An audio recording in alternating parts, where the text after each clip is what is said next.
Doctor Mohan Bhagwat ने सामाजिक समानता को सर्वोपरि बताया और कहा कि हिंदू समाज के एक बड़े हिस्से ने 2000 वर्षों तक अस्पृश्यता और भेदभाव को झेला है। फिर भी उन्होंने कभी देश के साथ गद्दारी नहीं की। फिर उन्होंने कहा कि इस वर्ग को बराबरी का स्थान देने के लिए अगर 200 साल भी आरक्षण देना पड़ जाए तो हमें तैयार रहना चाहिए। यह बयान चूंकि ज्यादा छपा हुआ है, इसका मुझे वो नहीं मिला, वीडियो मुझे नहीं मिला, लेकिन वो अक्सर आरक्षण पर स्टेटमेंट देते हैं और ये 200 साल वाली बात भी वो पहले कह चुके हैं। इस बार नया क्या बोला उन्होंने कि जिस वर्ग के साथ, दलितों के साथ अन्याय हुआ, छुआछूत हुई, वो कभी देश के खिलाफ नहीं गया, उसके बावजूद तो उनको न्याय हमें देना पड़ेगा। सर, आरक्षण पर वो हमेशा ही बोलते रहे, मतलब यदि बदले तो 2015 के बाद बदले। 2015 में जो उन्होंने बयान दिया वो कैसे दिया नहीं दिया, लेकिन उसका एक पॉलिटिकल रिपरकशन बिहार में हुआ, भारतीय जनता पार्टी को नुकसान उठाना पड़ा। लेकिन हमेशा ही मोहन जी आरक्षण पर, आरक्षण का समर्थन, दलितों का और पिछड़ों का समर्थन करते रहे।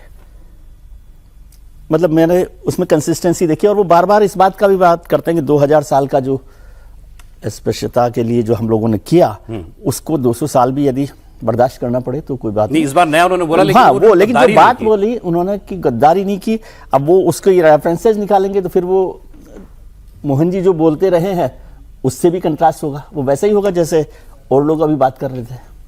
दो अलग अलग बातें हो जाती ना।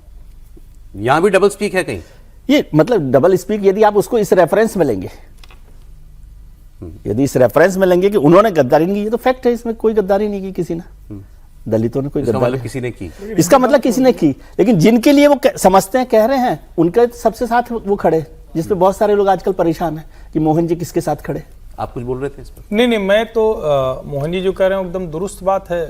जितने समय तक जरूरत पड़े, 75 साल का संविधान हो गया, लोकतांत्रिक तौर पर चुनी सरकारें हैं और आरक्षण दे के भी वो नहीं कर पा रही। कितनी विफल सरकारें हैं।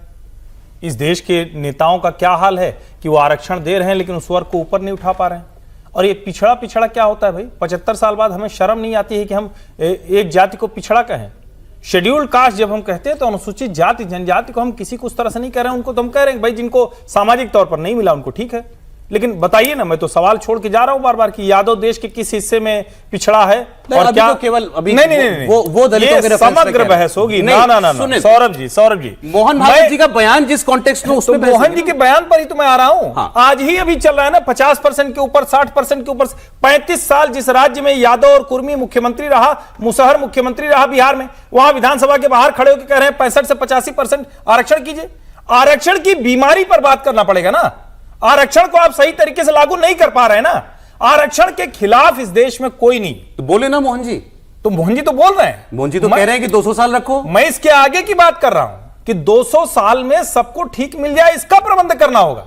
मोहन जी की इस बात से किसको ऐतराज है कि आरक्षण मिलना चाहिए? जिनके हैंड होल्डिंग करनी वो करेंगे, लेकिन क्या उसके चक्कर में अगड़ा पिछड़ा बना दिया जाए, पिछड़ा और परेशान हो जाए कि हमको उस वाली सूची में डाल दो? ये देश चलेगा क्या? इससे हम विकसित भारत 2047 बनाएंगे क्या?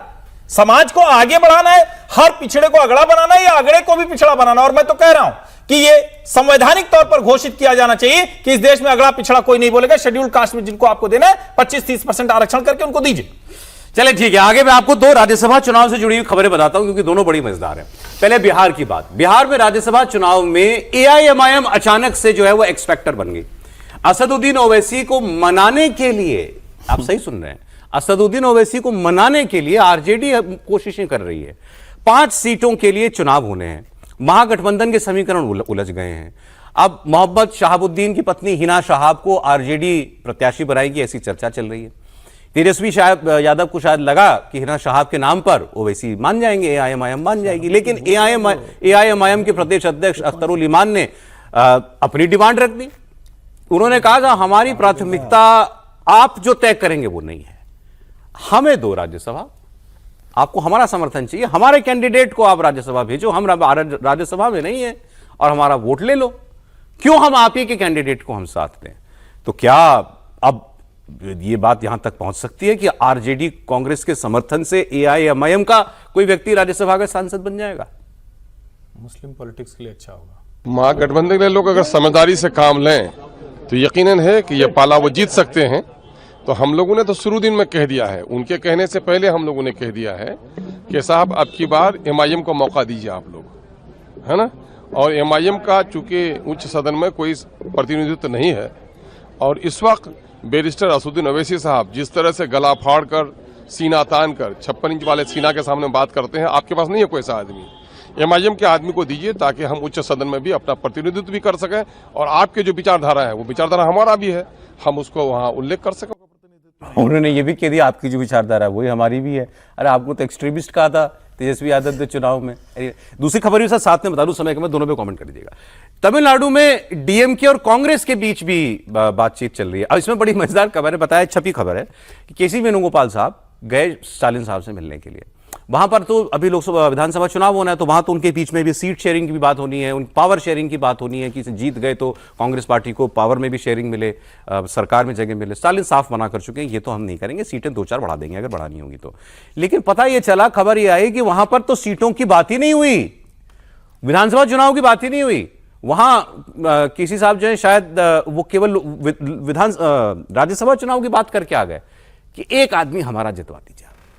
सोचिए आप, कांग्रेस पार्टी के लिए, अब ये खबर अगर सच है तो कांग्रेस पार्टी डीएमके को बना रही है हमारा एक आदमी जिता दीजिए।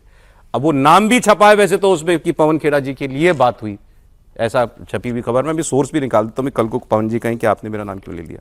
जी सर, ये चल रहा है बिहार, और आप बिहार में बोल दीजिए सर, आप डीएमके में बता दीजिए। देखिए, चूंकि असदुद्दीन ओवैसी की पार्टी जो है वो मुसलमानों का वोट जो है वो काफ़ी गोलबंद की है, खास करके बिहार चुनाव में, तो स्वाभाविक है कि वो चाहेगी कि इस मुसलमानों के प्रतिनिधि के तौर पे वो पार्टी खड़ी हो बिहार के अंदर। हिंदुस्तान की खबर है। और वैसे में यदि मुस्लिम कोई कैंडिडेट यदि आरजेडी देता है और उसका समर्थन ओवैसी देता है, ओवैसी करते हैं, तो मुझे लगता है कि ओवैसी के लिए राजनीतिक रूप पर वो घाटे का सौदा होगा और ओवैसी किसी भी स्थिति में आरजेडी के प्रस्ताव के साथ नहीं जाएंगे। उनकी दिलचस्पी इस बात में रहेगी कि अब उनका पैर जम चुका है बिहार के अंदर, और बिहार के अंदर जो है वो मुसलमानों के एक रिप्रेजेंटेटिव पॉलिटिकल पार्टी के तौर पर वो अपने वहां पर खड़े रह जाएगा मामला राज्यसभा। मुझे लगता है ठीक है। हाँ समीर जी, कांग्रेस कह रही है डीएमके से हमारा आदमी जिताओ। बिल्कुल, कांग्रेस एक सीट मांग रही डीएमके से, और डीएमके 4 सीटें तो आराम से लेकर जा रही है राज्यसभा के अंदर। लेकिन इंटरेस्टिंग डेवलपमेंट ये हुआ था कि गिरीश चांदकर जो तमिलनाडु के प्रभारी है वो मुख्यमंत्री से मिलने गए थे, तो मुख्यमंत्री ने कहा भाई मुझसे बात करने की जरूरत नहीं है, आप किसी बड़े नेता को भेजिए। तो आपके संगठन जो मंत्री है केसी वेणुगोपाल, उसको आप भेजिए। केसी वेणुगोपाल मिलने गए थे मुख्यमंत्री से, और मुख्यमंत्री से उन्होंने कहा कि साहब हमें 45 सीटें चाहिए। तो विधानसभा के लिए उन्होंने कहा कि आपको 25 सीटें जो पिछली बार मिली थी उतनी या उससे 2 कम सीटें मिलेगी, आप उसकी तैयारी कीजिए। 2 कम सीटें मिलेगी। 25 हमने आपको मैक्सिमम दी थी, आप 18 सीटें जीते थे। हो सकता है इस बार क्योंकि और सहयोगी दल शामिल हो गए गठबंधन के अंदर, उनको एडजस्ट करना पड़ेगा, तो आप कम सीटों की तैयारी करते रहिए। राज्यसभा में 1 सीट उन्होंने मांगी है, मुझे लगता है कि 1 सीट देने के डीएमके तैयार है, उनको दे भी देगी। हाँ, 1 सीट। मुझे वो वाला एक पोस्ट था, क्या नाम, पवन खेड़ा जी का, वो याद आ गया कि पिछली बार उन्होंने लिखा था कि तपस्या में कुछ कमी रह गई, शायद पूरी हो गई।